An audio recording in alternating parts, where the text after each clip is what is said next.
Drop it.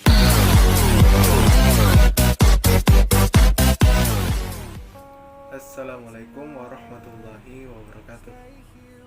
Kembali lagi bersama saya Muhammad Owen, mahasiswa Prodi Pendidikan Teknik Elektro Universitas Negeri Makassar. Pada kesempatan kali ini saya akan membahas tentang materi filsafat moral, di mana materi ini merupakan materi bagian dari mata kuliah saya, yaitu filsafat ilmu dengan dosen pengampu Dr. Andus Haji Alimuddin Sa'ban Miru, MPD. Tanpa berlama-lama, ayo langsung menuju pada materinya. Pengertian filsafat moral. Filsafat moral merupakan kajian ilmu yang secara garis besar membahas tentang macam-macam teori etika. Dalam teori etika, terdapat dua pembagian, diantaranya teleologis dan deontologis.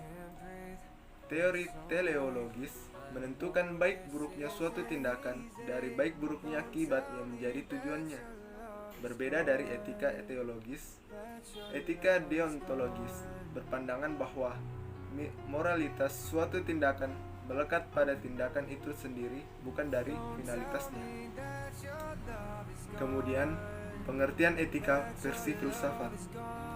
Etika itu adalah kata lain dari filsafat moral, yaitu filsafat tentang tingkah laku manusia. Etika dalam bahasa Yunani yaitu etikos, yang berarti adat atau kebiasaan. Sedangkan secara istilah, etika adalah ilmu tentang apa yang biasa dilakukan atau tentang adat kebiasaan. Macam-macam pendekatan etika. Pendekatan etika terdiri dari 3 macam. Yang pertama yaitu etika deskriptif, yaitu etika yang menggambarkan tingkah laku moral seseorang dan hanya melukiskan diri seseorang, bukan menilai seseorang. Yang kedua yaitu metaetika. Metaetika merupakan kajian yang membahas tentang bahasa etis atau disebut dengan bahasa yang baik.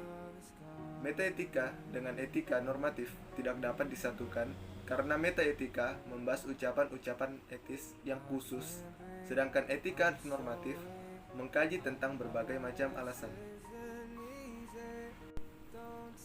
Kemudian yang ketiga yaitu etika normatif, yaitu etika yang merupakan bagian terpenting karena adanya diskusi pemecahan masalah norma di dalamnya. Dalam etika normatif ini, yang menjadi subjek utama adalah diri sendiri. Teori egoisme berpendapat bahwa orang yang betul-betul hidup sesuai dengan kepentingannya sendiri adalah seseorang yang matang dan tahu tentang tanggung jawabnya. Maka kesimpulannya adalah etika normatif hanya memberi alasan-alasan tetapi tidak melukiskan. Tujuannya agar dapat merumuskan prinsip-prinsip etis yang dapat dipertanggungjawabkan dengan cara rasional dan dapat digunakan dalam praktik. Selanjutnya yaitu perbedaan filsafat moral dengan psikologi. Filsafat moral dan psikologi berbeda. Psikologi adalah ilmu yang membahas bagaimana cara memahami perilaku manusia. Misalnya, Anda orangnya pendiam, maka psikologi akan mengungkapkan mengapa Anda pendiam dan apa yang menyebabkan Anda menjadi pendiam. Psikologi juga mengungkapkan misteri kepribadian manusia, mulai dari strukturnya, suasana hatinya, mulutnya, motif-motifnya, dan seterusnya. Sedangkan filsafat moral adalah filsafat yang berhubungan dengan baik atau buruk. Apa tingkah laku manusia itu yang disebut baik dan apa yang disebut buruk? Apakah baik itu melekat atau baik itu hanya sebuah kesepakatan sosial untuk konvensi sosial? Itu yang dikaji dalam filsafat moral atau etika. Contoh dari filsafat moral. Misalnya Anda melihat seseorang yang ingin menyeberang di rel kereta api. Begitu dia sampai di tengah, Anda melihat ada kereta yang akan melewat dengan kencang. Kalau Anda biarkan, mungkin seseorang itu akan tertabrak oleh kereta. Maka dengan sikap Anda meloncat dan menendang orang itu sehingga orang itu terlempar keluar dari area. Dia terlempar dalam keadaan terluka. Lalu Anda dikerumuni oleh banyak orang.